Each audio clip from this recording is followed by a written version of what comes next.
দেখো এখানটায়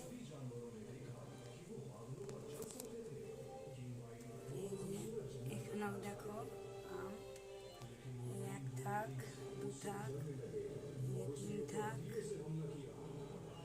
আর এই যে এখন ফ্রিজে কিছুই নেই, শুধু আমই আছে।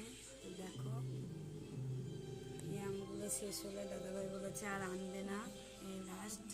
দেখে নাও তোমরা, আমরা খুব আম খেলাম, আম সত্ত্বেও দিলাম। তোমরা কে কে আম খেতে ভালোবাসো আমাদের মতন? আমরা তো খুব ভালোবাসি, আমার মেয়ে আর আমি।